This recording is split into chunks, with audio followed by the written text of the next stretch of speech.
totalmente. Y eso era un poco el tópico que tenemos hoy día, y corregime si me equivoco, que estaba vinculado justamente a lo que son los espacios de izquierda, que ya no solamente que no solamente que se han exhibido en términos políticos, sino también que están totalmente enquistados en una determinada clase social, como yo digo, los pequeños burgueses, y desde esas pequeñas burguesías han empezado a polular tanto en las universidades como en los medios de comunicación. O al menos creo que por ese lado viene la conversación. Exactamente, sí. Y yo creo que eso es sería como una gran lección que tendría que empezar a entender, quizás, todo el armado político opositor. Digo en términos generales oposición, incluso puede tocar algunos espacios del PRO, pero demostraría en todo caso que son una excepción. Yo sé que hay gente muy valiosa dentro del PRO que se puede llegar a rescatar, pero con mucho escepticismo. Mucho tiempo se habló de batalla cultural, que es un término tan usado, tantas veces la gente dice batalla cultural. A mí me encanta, pues nosotros por ahí lo vemos desde afuera, ya no desde, no estoy hablando ni siquiera en calidad de nos, ni siquiera voy a hablar de partidos políticos, sino de términos más de lucha intelectual. Me encanta porque muchas veces hay mucha gente que dice, hay que dar la batalla cultural. Y a mí me fascina porque yo digo, bueno, fantástico maestro, me encanta que te sumes al equipo, que entiendas que los intelectuales aportan a la sociedad, y está bien que así sea, está bien que se involucren, pero ¿qué es cultura? Ni siquiera te digo que me definas batalla cultural, a veces ya sería como, nos pasamos 5 pasos, pero ¿qué es cultura? Y ahí tenemos una cuestión que yo creo que en algún punto el liberalismo, es alguien que viene de las raíces de ciertas corrientes liberales más clásicas. El tiempo me llevó a definirme como conservador, pero en una serie de diálogos que tienen con Miklos Lukács y otras formas de entender la sociedad que no son ni mejor ni peor, distintas. Siempre no es una cuestión de enemistad, muy por el contrario, se trabaja en forma mancomunal, y yo creo que este diálogo así lo demuestra. Pero muchas veces lo que sí tiene que haber como cierta crítica de todos los espacios conservadores, liberales, centro derecha, o antiprogresistas, es que se Sí, descuida hasta aceptar. extrema derecha, como nos dicen, ¿no? Los zurdos, extrema Sí, derecha, la lo que etiqueta como quieras. se me entiende más. Pero ese es real, hay algo que es real. ¿Por qué nos dicen así? Porque han dominado el campo del discurso público. Han dominado el campo de las ideas. Porque las ideas te pueden importar o no, y también la libertad de cada uno de la importancia que les den, pero ciertamente las ideas son las que diseñan y terminan marcando y guiando el rumbo de la sociedad. Ciertamente termina siendo así. Una sociedad que se guía por ideas de libertad o de respeto a la propiedad privada no será lo mismo que una sociedad que se guía por ideas colectivistas, que ya los ejercicios prácticos han demostrado las consecuencias en el mundo. Así que también quiero aprovechar mandar un saludo enorme a los chicos de Venezuela que me dijeron que se iban a sumar hoy, así que en ese sentido ellos Ah, sabrán buenísimo. en flor de piel lo que realmente se siente padecer un régimen que se guía por este tipo de ideas. Entonces, las ideas importan, esto es claro. Y luego, Sí, por supuesto. estas ideas se transmiten en la cultura. ¿Y qué es la cultura en todo caso? Es aquel campo de la subjetividad humana en el cual se desarrollan todas aquellas actividades propias del hombre que no pueden ser encapsuladas únicamente en términos materiales. Por ejemplo, una relación económica se puede diagramar en términos materiales, es decir, un contrato de compra-venta es un término material, ¿bien? Incluso una relación de poder estatal es una relación material. Sin ir más lejos, si yo te preguntase a vos, ¿qué sucedería en última instancia si vos no pagases todos tus impuestos? Eventualmente suponiendo que la justicia de este Estado funcionara y suponiendo que hubiese funcionarios que trabajasen, se aplicaría un régimen coercitivo del Estado. Ujú. Entonces, las relaciones coercitivas del poder político o las relaciones materiales de consumo, bien, pueden ser Ok. encapsuladas en un determinado análisis. Sin embargo, la cultura queda por fuera de esto, y es lo que nos remite justamente a esta idea de la cultura como este campo de ideas, este campo de la subjetividad humana, que son aquellos donde se cultivan las premisas que reflejan la praxis social, que reflejan las formas de vida, que reflejan la manera en que la comunidad se expresa. Por eso no es lo mismo una cultura occidental que una cultura oriental, porque las formas de vida, las formas de expresión son muy distintas las unas de las otras. Si uno se iba en el Imperio Hispánico y lograba trasladarse de forma metafísica, de alguna forma bastante extraña, pero a los fines del ejercicio teórico se va a entender, de España a las tierras de Argentina, no tenía ese nombre, todo bajo el Imperio Hispánico, pero se entiende el ejemplo, incluso a Filipinas o las costas de África, todos tenían el mismo credo, la misma moneda, el mismo lenguaje, y esto permitía una cierta cohesión social donde se bajaban en grandes medidas los conflictos y donde se agilizaban en gran medida los intercambios libres y voluntarios con un respeto a los fueros intermedios. Por eso el conservador tiene una gran tendencia al respeto al sistema foral, porque en todo caso lo que permite es que cada comunidad pueda elegir su propio destino y no que surja de un sistema centralizado que puede ser tanto un gobierno como puede ser la interferencia de ciertos organismos transnacionales. ¿Bien? Ahora bien, este campo de ideas muchas veces surge por un orden espontáneo, particularmente el lenguaje. El lenguaje que nosotros hablamos es un lenguaje que ha evolucionado.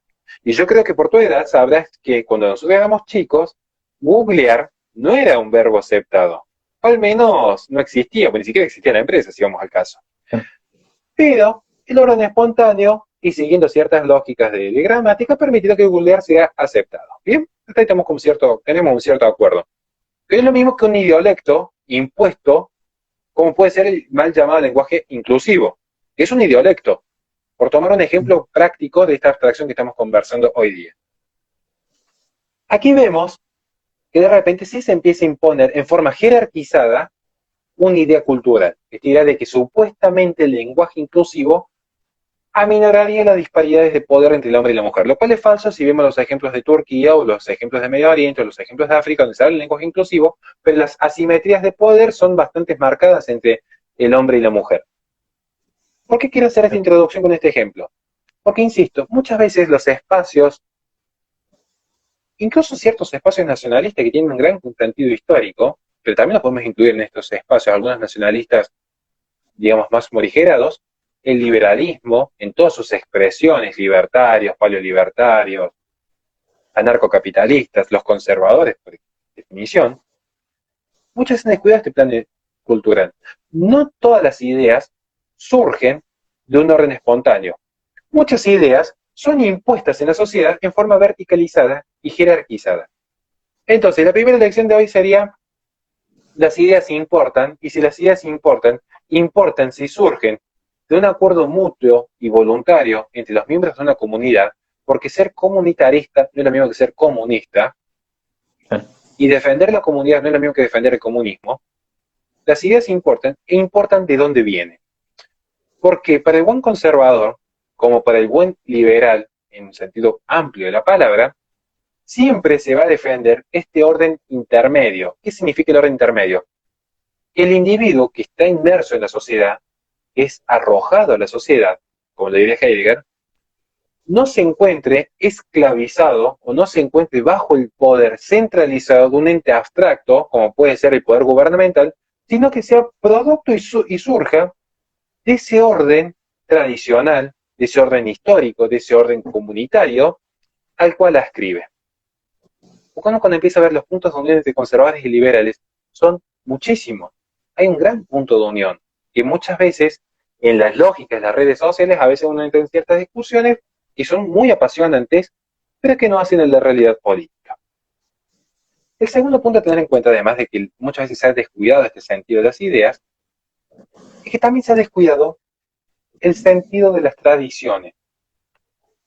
Porque hay un lazo generacional entre nuestros antepasados y nuestros descendientes. Hay un lazo generacional en el cual uno podría decir a grandes rasgos por qué uno intenta conservar. Luego veremos los mecanismos de conservación. Vamos a tomar un ejemplo puntual que nos puede unir como liberales y conservadores. Pensemos un ejemplo muy puntual. El medio ambiente, a lo cual yo le dedico casi la mitad de mi nuevo libro y estoy haciendo un libro entero sobre este fenómeno con Ignacio Bohana. Pensemos en el medio ambiente un instante. Yo como conservador y católico, yo diría, tengamos cuidado con la actitud predatoria que puede aniquilar nuestro ecosistema. Y yo te voy a poner a vos, como en este ejemplo teórico, no lo tomes a mal, te voy a poner como un liberal defensor del capitalismo. ¿O no? Podemos decir, bueno, yo me asumo como liberal defensor de la propiedad privada. Y entonces vos dirías, vos porque querés conservar el ambiente, pero yo como capitalista, ¿qué hago con el medio ambiente? Y bueno, ¿qué harías vos naturalmente? Tomemos el ejemplo que aporta Venegas Lynch cuando dice, cuando las vacas fueran propiedad pública, que era del todos, la actitud predatoria, la naturaleza caída del hombre, porque el hombre posee una naturaleza caída, hay que eliminar ese y ser el buen salvaje de Rousseau, dice un mito en realidad, por la naturaleza caída del hombre casi se extinguen las vacas. Ahora, cuando pasan a ser propiedad privada, naturalmente se racionalizan los recursos de tal manera que se intenta mantener la vida de la especie a lo largo del tiempo. Y es verdad que el invento del hombre ha generado ciertos impactos ambientales, pero también ha sido la propia iniciativa privada la que ha generado la forma de salvaguardarlo y eliminar, generar energías alternativas y eliminar lo más posible la contaminación. Y esto no es un discurso pro propiedad privada, de hecho es un discurso muy conservador, que ya lo plantea Roger Scruton, padre del conservadurismo contemporáneo. Y si uno lo quiere constatar con los datos, porque sé que alguno de ellos te estará preguntando por mi ley, y como siempre decimos, primero los datos, veamos los datos de Heritage Foundation cuando plantea cómo los países con mayor iniciativa privada tienen siempre una menor tasa de incidencia del impacto ambiental que los países con mayor centralismo económico, particularmente Cuba, la India o China, que son los países más contaminantes del mundo. ¿Qué lección aprendimos entonces en el segundo punto? Primera lección fue las ideas importan, la segunda lección es no apresurarse con las etiquetas en si soy más liberal o si soy más conservador o más de izquierda o más de derecha. Importan los principios, porque así como importan las ideas en la lección 1, en la lección 2 importan los principios. ¿Cuáles son los principios rectores? Los principios rectores es, vos puedes partir de una tesis racionalista liberal y yo puedo partir de una tesis empírica conservadora. A la postre lo que va a importar es tus principios, de dónde vienen y en qué terminan. Donald Trump para algunos es un presidente de derecha, para otros es un presidente conservador, para otros es un presidente que ha hecho un boom económico en plena pandemia, pero lo que va a importar finalmente es los actos, la realidad, importa lo que es, importa el ser. ¿Y cuál fue una primera manera tomando este ejemplo nuevamente como un ejemplo entre tantos que podríamos dar entre liberales y conservadores? Donald Trump dijo, ¿por qué si mi país, categoría T1, está subvencionando con impuestos a las empresas internas el Tratado de París, que está financiando a empresas deficitarias de la India, que es un país categoría T2 y que no tiene ningún estímulo económico para salir de ese desastre económico que están generando? Si estos países que contaminan están subvencionados, ¿por qué tengo que seguir exprimiendo impositivamente a mis trabajadores para un organismo eminentemente progresista como la ONU por definición? Y yo creo que hay cierto consenso en que la ONU es un cúmulo de parásitos que no tienen ningún asidero a nivel internacional. No tienen por qué tenerlo tampoco. Entonces ya vemos cómo una determinada política de Donald Trump puede generar puntos de unión entre conservadores y liberales. Por dar un simple ejemplo. Donde todos estaríamos contentos, porque al conservador le va a importar cuidar el ambiente y al liberal le va a importar que se cuide la propiedad privada. Y ambos salen ganando. Entonces, y ya con la tercera lección, para ya cortar mi humilde apreciación sobre este fenómeno y escucharte también, hay un tercer punto a tener en cuenta. Las ideas importan. Los principios importan más allá de las etiquetas. Y la tercera lección es la cultura siembra, históricamente, y la experiencia universal así lo ha demostrado, siembra lo que el campo político cosecha. Porque en una cultura, muchos me dirán, Horacio, el kirchnerismo hizo A, B, C, ¿o no? Muchos van a decir, sí, es verdad, hizo A, B, C. Apenas arrancamos la conversación con mi amigo, hemos dicho, el kirchnerismo ni siquiera es un frente político. Un frente político con muchas discrepancias puede ser el frente de Juntos por el Cambio, con muchísimos puntos de discrepancias. Con más puntos de unión o de acuerdo, podemos tener desde Unidos, el Partido Libertario, el NOS, el Partido Demócrata. Bien, o sea, esos son frentes. Luego estarán el kirchnerismo es una asociación ilícita, pero el kirchnerismo no llegó al poder por asalto. Es más, ¿quieren que hablemos de cultura? ¿Ustedes creen que el golpe del 76 fue que los militares se levantaron una mañana enojados con el país y dijeron vamos a tomar el poder por asalto? Cuidado, Y muchas veces la gente piensa que el poder político en realidad se impone. ¿Ustedes creen que Chávez llega al poder mágicamente? Vamos a hablar de Chávez, que es como el ejemplo más contundente. Hay que analizar los procesos. Hay que analizar los procesos.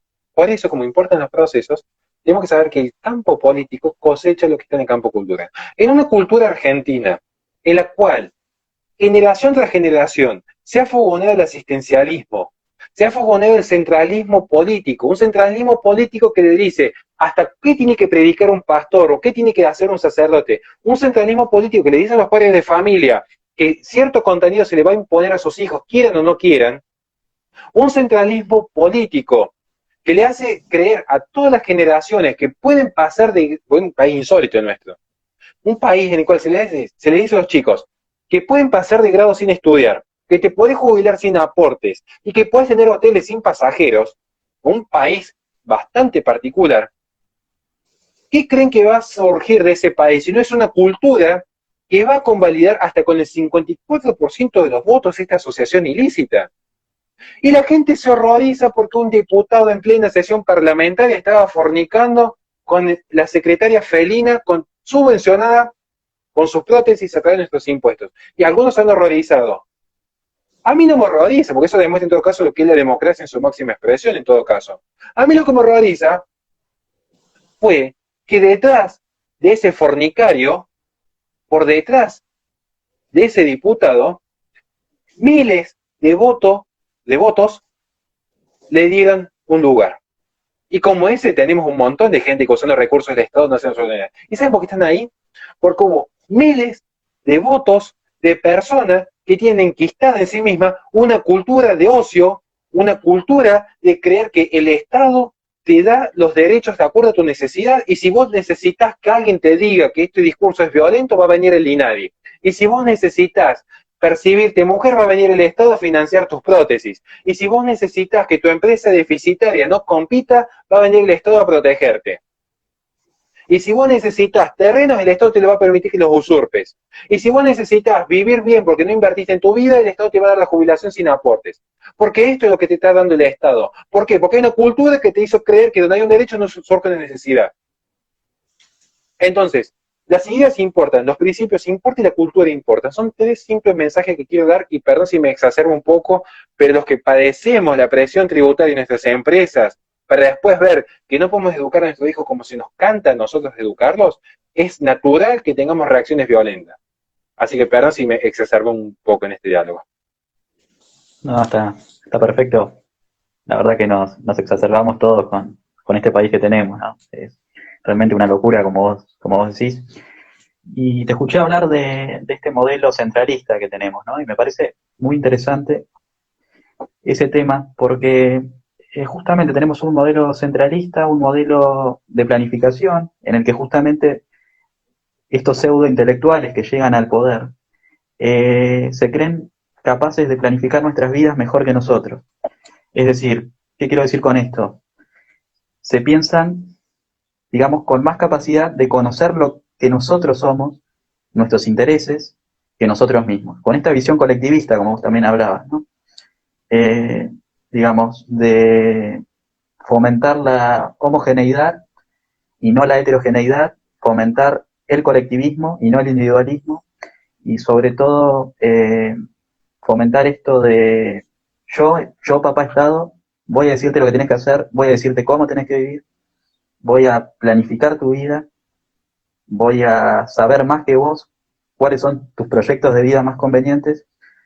Y la realidad es que no solo en Argentina, sino en muchos países de Sudamérica o de Latinoamérica en general, está esta visión, ¿no?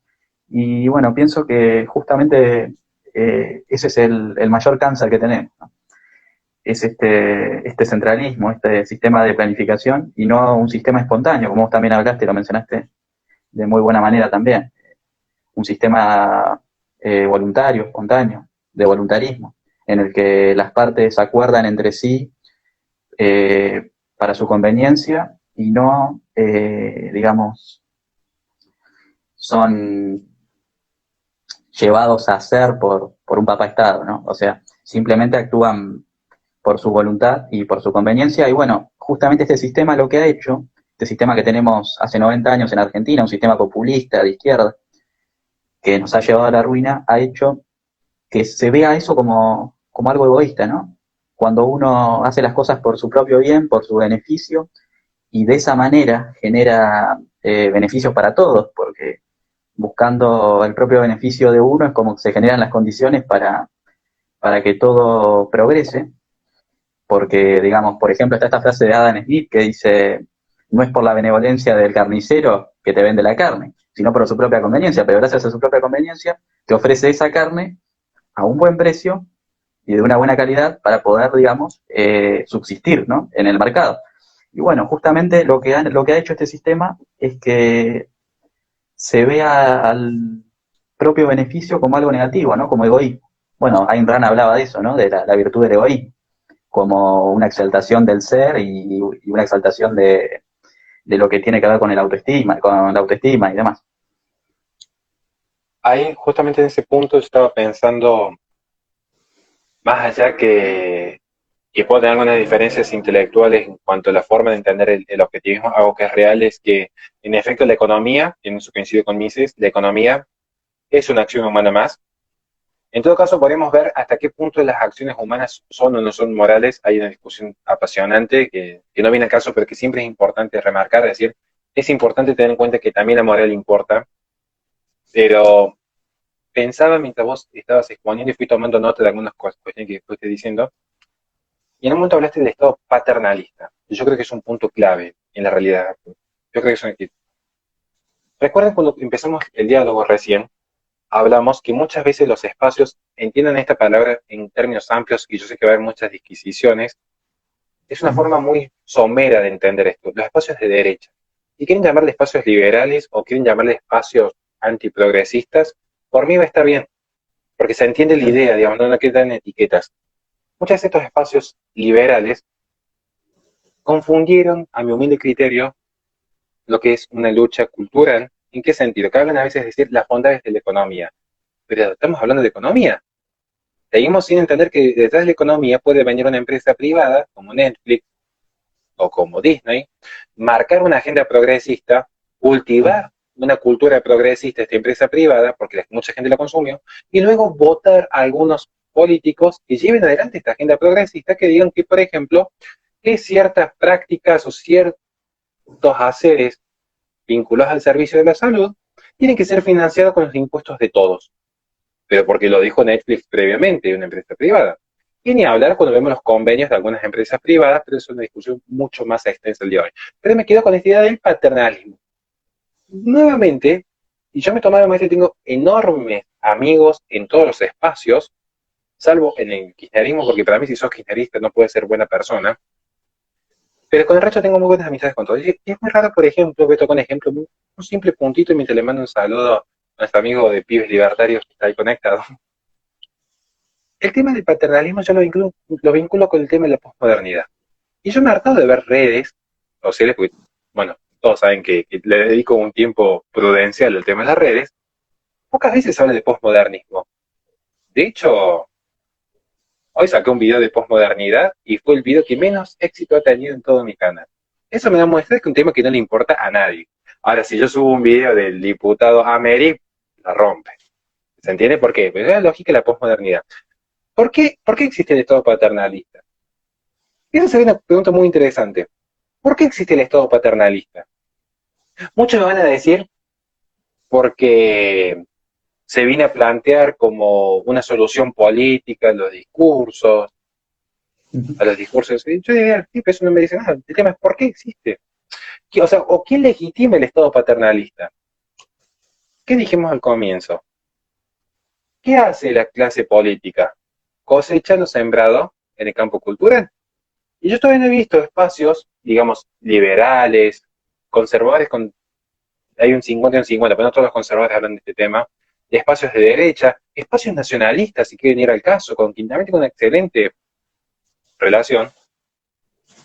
Pero el Estado paternalista existe, ¿saben por qué? Porque existe esta idea de pater, y no es un tema menor.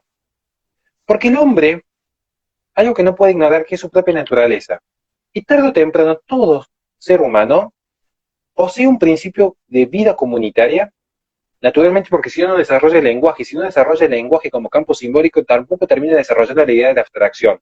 Esto es real, esto es psicología 1, básicamente. O sea, es necesario el lenguaje como campo de abstracción en un punto, como campo simbólico. Y tampoco puede desarrollarse por fuera de la vida comunitaria. Entonces, esta idea de pater va a estar, como también va a estar la idea de la religión o la fe. Algunos van a depositar la fe en el cristianismo, y otros van a depositar la fe en el jus naturalismo, en el racionalismo, en el cientificismo positivista, pero todos van a establecer una jerarquía de axiomas y de premisas. Todos. El simple hecho, vos podrías decir, por ejemplo, yo soy ateo, yo te diría, bueno, pero hay algo en tu mente, o hay algo en tu espíritu, o hay algo en tu ser que te dice, por ejemplo, que para vos es mejor a veces hablar y a veces callar. En todo caso será utilitarismo, pero vas a tener una filosofía moral que te va a determinar qué es bueno y qué no es bueno en la vida. Tiene excepción, aún entre ateos. Entonces, el estado paternalista existe porque existe la posmodernidad, porque este estado de bienestar es más posmoderno de lo que muchos imaginan. Un estado paternalista que existe porque existe la posmodernidad, que ya suplantó el pienso, por lo tanto existe, para el siento, por lo tanto existe, y si el fin último del estado es el bien común, yo tengo que hacer que la gente se sienta bien, que siguiendo la lógica del utilitarismo, que la mayor cantidad de gente posible alcance la mayor cantidad de satisfacción posible, y que la menor cantidad de gente posible sufra lo menos posible. Tesis básica del utilitarismo, que es la filosofía predominante en el mundo globalizado. Me remito a la carta de Peter Singer que escribió a la ONU en tiempos de pandemia. Entonces yo acá toco tres elementos fundamentales, que después lo voy a tocar, pero quiero cerrar con el paternalismo. En una sociedad que vive en un eterno presente, donde los niños son hipersexualizados, donde los adultos son infantilizados, lo vamos a analizar desde dos fenómenos, el liberal y el conservador. Para el conservador, se vive en un eterno presente porque hay un desarraigo en la historia. Hay una búsqueda constante del progresismo de eliminar el sentido de tradición y de costumbres, porque a la postre se borra esta idea de moral y eso habilita la idea del progreso indefinido, que es la base del progresismo. Y para el liberal, en esta sociedad posmoderna, y hago mía las palabras de Stephen Hicks con la teoría del posmodernismo, para el liberal no hay sentido de futuro, no hay sentido de ahorro. Lo que hay es consumismo. Y un liberal honesto entiende que, ¿qué es el ahorro? Sacrificar el consumo actual para el consumo futuro. Para el buen liberal, no hay que confundir una libre competencia con los corporativismos. Entonces estamos viendo que la posmodernidad tranquilamente puede unir premisas conservadoras en cuanto a ese ataque al pasado, como con esta cultura que atenta contra el sentido de ahorro y visión a futuro. ¿Qué es lo que hay? Si nosotros tenemos que los adultos están infantilizados y nosotros sabemos por experiencia universal que todo infante necesita de un padre que lo proteja y lo provea, si no existe este padre natural, porque se ha desamblado la familia por completo, ¿quién va a reemplazar la familia natural? Familia natural ya ni siquiera en el sentido exogámico y monogámico de Occidente, sino un sentido de evolución propia de la historia. Si no hay una persona de carne y hueso que esté subvencionando y alimentando al infante, que puede ser desde un sacerdote hasta el padre de familia, ¿quién va a ocupar este lugar? ¿El orfanato público? Fíjense un ejemplo tan gráfico de esta manera, y nos van a entender que esta sociedad infantilizada necesita que estos deseos y estos caprichos de la posmodernidad, estos delirios donde la gente dice, yo tengo una necesidad porque mi discurso así lo marca, y si yo tengo una necesidad, tengo un derecho, ¿quién provee este capricho del infante, de este hombre de 40 años pataleando en la vía pública? El padre Estado. Y este es lo que genera que la clase política está cosechando lo que se ha sembrado en el plano cultural. En el plano cultural se sembró esta idea de posmodernidad, donde se vive en un eterno presente, donde la gente se deja guiar por las meras pasiones, donde ya no es la cabeza, el estómago y los genitales, donde la razón alimenta el sentimiento y el sentimiento alimenta las pasiones, sino que son las pasiones las que alimentan el sentimiento y el sentimiento alimenta la razón. Por lo tanto, quien no piensa, quien no vive como piensa, termina pensando como vive, y es lo que ha surgido en la posmodernidad. Entonces es lógico que aparezca el estado de bienestar, este estado sobredimensionado, a satisfacer las necesidades de su población. Es una consecuencia lógica. Pero hasta que no haya un cambio cultural, no va a haber un cambio político. Entonces ahí van a decir, la derecha que le quiere restringir derechos a la sociedad. Y claro, porque si vos querés vivir de la forma X, y acabo con este cierre la ponencia mía en ese sentido, piensen que hay 3 puntos de inflexión donde la derecha, en términos generales, va a tener una suerte de escepticismo a cualquier líder mesiánico que intente instaurar en plena posmodernidad ese paraíso celestial que implica sacrificio y trabajo arduo. Ese paraíso celestial metafísico fue intentado llevar a la Tierra bajo ideas cientificistas a través de, empezando por Rousseau, que se traduce en Robespierre. Si le quiero dar ejemplos concretos, fíjense que siempre Mao, Stalin, Hitler, los 3 tuvieron discursos científicos y los 3 tuvieron esta idea de instaurar un paraíso celestial en la Tierra, la falta de realismo.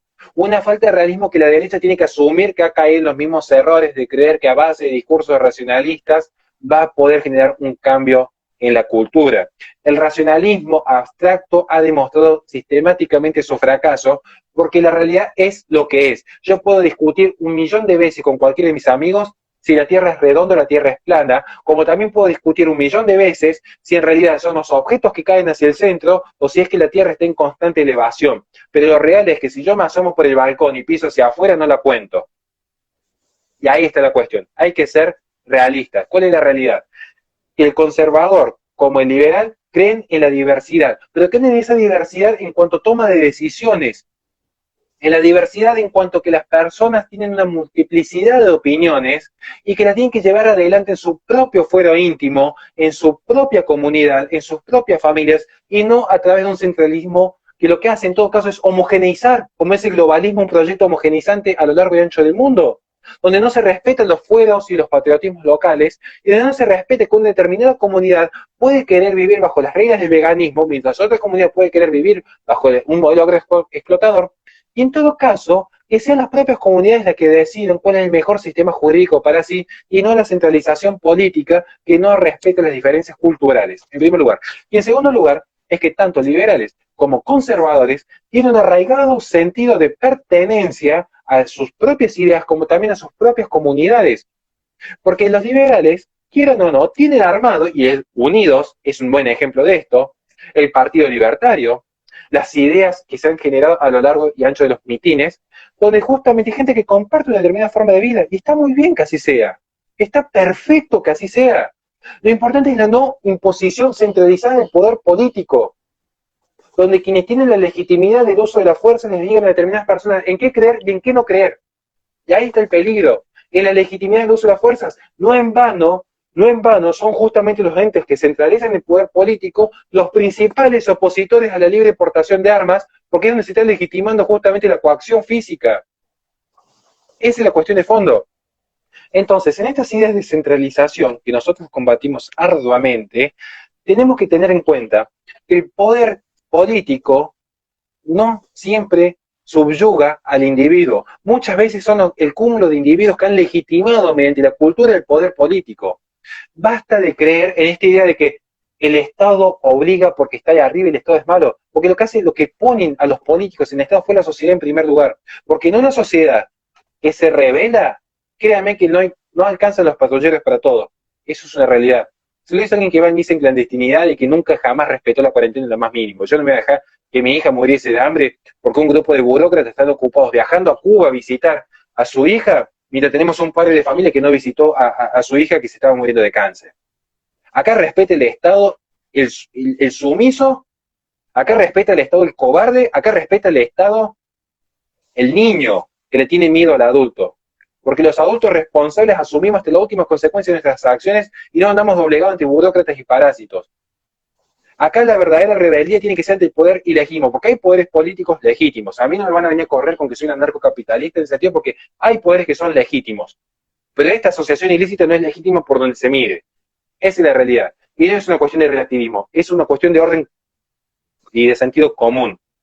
Un Estado que literalmente ha matado a gente por no respetar la cuarentena, nos va a venir a decir a nosotros cuándo tenemos que fundir nuestras empresas, cuándo tenemos que quebrar con nuestras familias. Entonces, ahí está el punto de inflexión. Ese punto de inflexión. Nosotros tenemos que cambiar la cultura si queremos cambiar la política, pero también tenemos que entender que de nada sirve un cambio cultural si cuando llegue el momento de las elecciones votamos en blanco. Porque tenemos que lograr crear una fuerza política de tal manera que de estos hijos de remil puta no queden ni la sombra. Porque esta gente o se va sola o algún día va a venir un loquito que haga que se vayan con los pies para adelante. Entonces, para evitar ese estallido civil, el cambio va a ser institucional porque somos gente civilizada, que algunos ya se están cansando también de este concepto de civilización, pero acá no tiene que quedar ni las sombras de estos. Entonces acá hay que armar un gran frente y dejar que no quede ni uno, no tiene que quedar ni uno, por chotos, por corruptos, por inmorales y por malparidos. Sí, es muy interesante lo que dijiste, Horacio, sobre esto del estado de bienestar, porque esto del bienestar general, del bien común, es el caballo de Troya del totalitarismo, ¿no? De decir, yo, digamos, abogo por el bien común, pero ¿qué es el bien común? Si vos le preguntás a cada una de las personas si lo que está haciendo este Estado está bien, y cada una de las personas te dice que no. Entonces, ¿qué es el bien común? Es un concepto tan abstracto que lo terminan usando como una herramienta para la sumisión, es decir, ¿cómo decirlo? Lo que buscan es esclavizarte mediante ese concepto, ¿no? Porque uno, digamos, no sabe lo que es el bienestar general. Si uno le pregunta, como te digo, a cada individuo y no se está defendiendo sus intereses, quiere decir que ese bienestar general no existe, porque eso es una idea colectivista y una idea de, digamos, que establece que todas las personas son iguales. Y eso es falso. El bienestar general no existe. Lo que existe es el respeto irrestricto por el proyecto de vida de cada persona. Es decir, es, digamos, lo que existe es el individuo. Es falso que exista un bienestar general porque no podés saber qué es lo que le produce bienestar a cada persona. ¿Se entiende? Es decir, que eso es un caballo de Troya, porque como no se sabe bien lo que es, se presta para que el Estado pueda hacer lo que quiera. El bienestar general. El estado de bienestar. Es una excusa para tener un estado elefantiásico, un estado gigante. Es decir, creo que justamente es un caballo de Troya, como digo. Es una trampa para los ratones, ¿no? En el que uno piensa que el queso es gratis, pero cuando va a comer el queso, ahí tenés la trampa, ¿no? Creo que es justamente una trampa bastante bien maquinada, si se quiere, y que justamente lo que hace es hacernos creer que están defendiendo el interés de cada uno de nosotros cuando claramente no. Claramente están defendiendo sus propios intereses, que es el de la casta política, que es una casta que vive otra realidad, que no se enfrenta a nuestros problemas, que no paga nuestros costos. Y después está también esta mentira, justamente como decíamos, de lo que es el papá Estado, este Estado paternalista. Uno dice, dependemos del Estado. El Estado nos da de comer, el Estado esto, el Estado es nuestro padre. Y eso es otra falacia, porque en realidad es hijo Estado y papá contribuyente o papá ciudadano. Porque si no fuera por nosotros, no existiría el Estado. No solo en términos económicos, porque no tiene su propio dinero, es decir, que no puede subsistir por sí solo, sino también en términos de legitimidad, ¿no? Si uno le deja de dar legitimidad, ese Estado deja de tener poder. Es decir, que el Estado es nuestro hijo en realidad. Y depende de nosotros para su existencia. O sea que es falso que nosotros dependamos del Estado. Coincido totalmente, yo creo que nos quedan 7 minutos, pero yo lo que quería marcar en ese sentido es lo que has dicho, no tengo nada que agregar porque es perfecto lo que has dicho, o sea, no hay nada que agregar. Quiero remarcar en ese sentido de que siempre es una cuestión de propia, voy a expresarme bien a partir de ahora. Por experiencia universal, toda comunidad se rige bajo principios de jerarquía. No existe esta idea del mito del buen salvaje porque han sido nada más que ejercicios intelectuales abstractos, racionalistas, sin asidero en términos reales, de creer que la comunidad podía vivir en un pie de igualdad de los unos con los otros. Lo que sucede es que no es lo mismo que los principios de jerarquía y de orden natural surjan de la propia comunidad, que pueda haber distintos mecanismos. Pueden ser desde monarquías tradicionales hasta sistemas democráticos y republicanos, pero que sea la propia comunidad la que logre ese punto de coexistencia pacífica entre sí, a la imposición. Y ahí es donde se vulnera el orden natural. Porque esta imposición finalmente se va a traducir en un malestar tan generalizado que los conflictos a los cuales tenía que atender justamente la soberanía termina implosionando. Ejemplos puntuales son las guerras civiles que se terminan en Venezuela, donde se demuestra que no, el tener la coacción estatal no es garantía de tener un sistema de seguridad. ¿Bien? Incluso si uno ve las reacciones que han tenido movimientos como Black Lives Matter o las últimas protestas que se han realizado en Colombia, uno ve cuando se han producido los atentados de ciertas facciones de la nación araucana en el sur de Chile, uno empieza a tomar nota de que en efecto la vida pacífica es una ficción. O sea, el hombre va a estar inmerso en los conflictos y siempre habrá una autoridad, esa autoridad política que no tiene que ser equivalente al Estado o al Estado moderno tal como se conoce hoy, que intente como guiar, conducir y coordinar los mecanismos de acción. Pero sí puede haber una tendencia a la pacificación. Y en esta tendencia a la pacificación es donde realmente importa ver en qué medida se ha legitimado el poder político, porque es la gran discusión entre juristas y entre politólogos en el mundo. ¿Cómo se justifica que una persona tenga que tributar y adherir y obedecer a otro ser humano de carne y hueso? Sin un contrato previo, porque esa es la ficción, porque si yo contratase con mi amigo, en todo caso fue un acuerdo mutuo de voluntades. Pero la Constitución y el sistema republicano no es un acuerdo previo. Ya viene impuesto, digamos, desde que nace. Entonces, ¿cómo se legitima? Bueno, ahí está la cuestión. En los discursos populistas se legitima con esta idea de el bienestar generalizado, el estado de bienestar, satisfacer las necesidades, pero ya no empieza a dar respuesta. Y cuando no empieza a dar respuesta, surgen lo que se conoce como las revoluciones moleculares, que es lo que estamos asistiendo al día de hoy. Para eso, para evitar estos conflictos, ¿qué es la forma más legítima? Descentralizar el poder, quitarle la mayor cantidad de prerrogativas posibles al poder centralizado y hacerlo eficiente. Porque en el sentido de eficiencia, uno por lo menos conserva cierto sentido de decir, bueno, no es lo que quiere, pero al menos funciona.